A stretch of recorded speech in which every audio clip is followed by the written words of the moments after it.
오늘은 7월 19일 출애굽기 40장 34절부터 38절까지의 말씀입니다. 이제 성막이 다 완성되어져요. 하나님께서 만들라고 한 대로 다 성막을 완성시킵니다.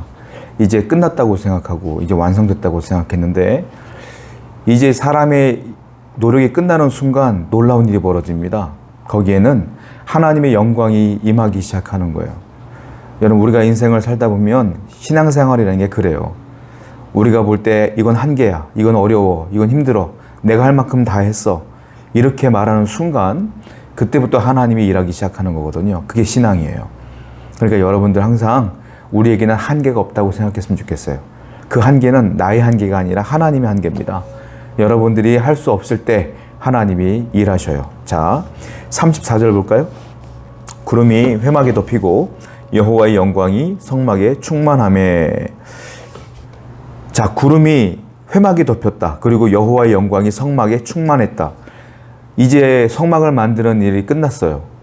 그런데 그보다 더 위대한 일이 벌어지죠. 그 성막 가운데에 하나님의 영광이 임하는 거예요. 하나님의 영광은 언제 받느냐면 호렙산에서 하나님의 영광이 임하는 걸 이스라엘 사람들이 봤어요. 어떻게 해요? 불꽃으로, 불로, 구름으로. 감히 거기에 가기가 엄두도 못 낼 정도로 위험 있는 모습으로 임재하는 걸 본 적이 있거든요. 그런데 그 하나님의 영광이 그들이 만든 회막에, 성막에 임하신 거예요. 사실 인간의 노력은 크지 않아요. 이스라엘 백성들이 성막을 완성한 것은 출애굽을 하고 그 다음 해에 완성을 합니다. 그러니까 길어봤자 1년, 아니면 그 이전에 다 성막이 끝난 거죠. 그러니까 인간이 인생을 통해서 볼 때에 한 1년 정도의 시간을 성막을 만드는데 할애한 거예요. 그런데 놀라운 건 그 노력이 끝나는 순간에 하나님의 영광이 강력하게 임하셨다라는 거죠.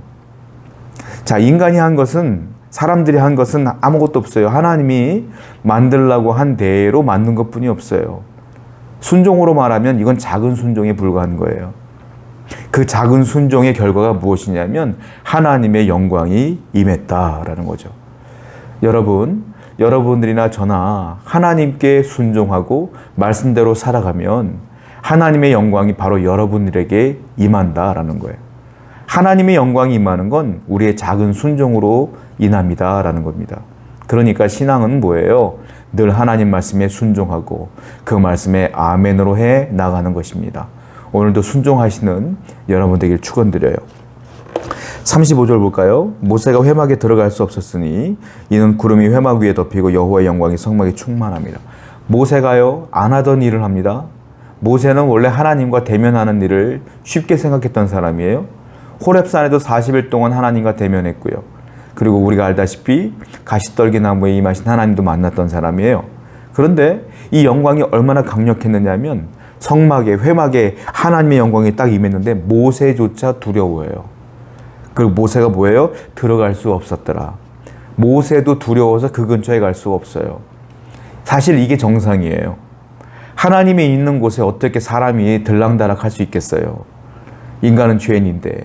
모세는 특별히 하나님의 은혜를 받아 그동안 십계명을 받아야 되기 때문에 40일 동안 시내산에 머물고 이런 일이 벌어졌던 것이지, 사실 하나님이 허락하지 않으면 모세조차도 그 회막에 들어가기가 두려운 게 사실인 거예요. 하나님 만나는 게 쉬운 게 아니잖아요.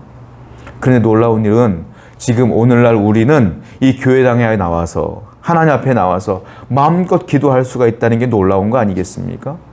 대중교통을 이용할 때도 사람들이 막 많을 때 우리 어떻게 해요? 눈을 잠깐 감고 아버지 하나님 이렇게 기도해도요, 하나님은 그곳에 임재하셔요. 여러분과 함께 하신다는 거예요. 여러분들이 어딜 가나 어디서 무엇을 하나 하나님께 아버지 하고 기도하면 하나님이 임재하시지 않습니까? 이렇게 우리는 하나님 앞에 나아갈 수 있는 담대함이 생겼어요. 다 예수 그리스도의 보혈 때문입니다. 이것은 어마어마한 특권 아니겠어요? 이 특권을 누리는 우리는 감사해야 되고 시시때때로 하나님께 기도하며 살아야 될 줄로 믿습니다. 또 36절을 볼까요? 구름이 성막 위에서 떠오를 때 이스라엘 자손이 그 모든 행진하는 길에 앞으로 나아갔고, 이제 이스라엘 백성들의 출애굽을 한 뒤에 이제 가나안 땅으로 나가는 그 행진에는 다시 재편되어지는 거예요. 이스라엘 사람들이. 자, 예전에는 모세가 갑시다 하면 갔어요. 이제는 달라요. 어떻게 되냐면 성막과 회막이 이스라엘 진중의 가운데 있어요. 그리고 하나님께서 그들을 인도하시는데 뭐라고 하셨어요? 구름이 성막 위에 떠오를 때는 앞으로 나가는 거야. 이제는 하나님의 사인을 주시는 거예요. 이스라엘 진영 앞에서 구름 기둥이 탁 오르면 이제 출발하라는가 보다 하고 그 구름 기둥을 바라보며 나가는 거예요. 이제 성막을 만들었더니 성막이 중심이 되어서 하나님께서 가라 하면 가고 멈추라 하면 멈추는 거예요. 구름 기둥이 사라지면 멈추는 거예요. 구름 기둥이 있으면 가는 거예요. 자, 이렇게 하나님의 인도하심을 받게 됩니다. 성도는 하나님의 인도함을 받는 백성들이에요. 저와 여러분들은 늘 하나님의 인도하심을 따라 살아가는 것입니다. 그러므로 늘 안심하시고 감사하시길 바라요. 또 37절 볼게요. 구름이 떠오르지 않을 때에는 떠오르는 날까지 나아가지 아니하였으며. 자, 구름이 떠오르지 않으면 나아가지 않는 거예요. 언제까지? 구름이 다시 올라올 때까지. 자, 여러분들이 이 성경을 볼 때 구름이 있었구나, 구름이 없었구나 간단하게 생각하면 안 돼요. 구름이 떠오르면 가는 거야. 그런데 구름이 없으면 안 가는 건데 기간이 없어요. 1시간 뒤에 떠오를지, 다음 날 떠오를지, 이틀 뒤에 떠오를지 기한이 없어요. 그러니까 어떻게 해요? 하나님이 구름 기둥을 주실 때까지 무한정 기다리는 거예요. 그냥 기다림. 얼마나 고통스러운 시간인지 아시죠? 여러분들이 인생을 살다 보면 여러 가지 문제를 만나고 환난을 만날 때가 있죠. 그런데 하나님은 우리에게 응답하시지 않을 때가 있어요. 그게 뭐예요? 기다림. 구름 기둥이 떠오를 때까지 기다리는 거예요. 무한정. 이게 믿음이에요. 이게 괴로운 거예요. 힘든 거예요. 그런데 신앙생활의 가장 필수 조건이 뭐냐? 기다림이에요.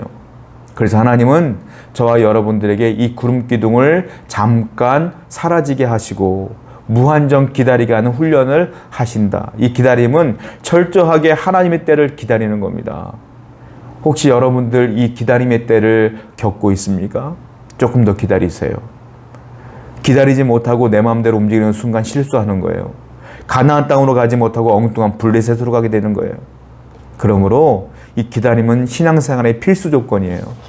하나님을 믿으며 굳건히 믿으며 더 기다리시면 반드시 하나님의 때에 좋은 것으로 하나님이 채워주십니다. 38절 볼까요? 낮에는 여호와의 구름이 성막 위에 있고 밤에는 불이 그 구름 가운데 있음을 이스라엘의 온 족속이 그 모든 행진하는 길에서 그들의 눈으로 보았더라. 밤에도 행진할 수 있어요. 구름기둥, 불기둥이 있으니까. 낮에는 구름기둥, 밤에는 불기둥. 이게 무슨 말일까요? 하나님은 24시간 내에 철저히 이스라엘을 보호하고 계신다라는 거예요. 성도 여러분, 하나님은 다른 사람이 아니라 바로 여러분, 성도 여러분들을 보호하셔요. 그것도요, 낮에만 보호하는 게 아니에요. 낮과 밤 24시간 내내 하나님은 눈동자와 같이 여러분들을 보호해 주십니다. 그러므로 오늘도 감사하시고 여러 가지 불편함과 어려움과 두려움과 염려가 있습니까? 걱정 마세요. 하나님께서 여러분들을 보호하십니다. 그 보호하심을 믿으며 오늘도 승리하시는 여러분 되기를 축원드립니다. 기도합시다. 하나님, 오늘도 하나님의 은혜 가운데 거하게 하시고 잘 기다리는 자가 되게 하시고 하나님의 뜻을 구하는 자가 되게 하시고 하나님의 인도하심을 따라 순종하는 자가 될 수 있도록 인도해 주옵소서. 예수님의 이름으로 기도드렸습니다. 아멘.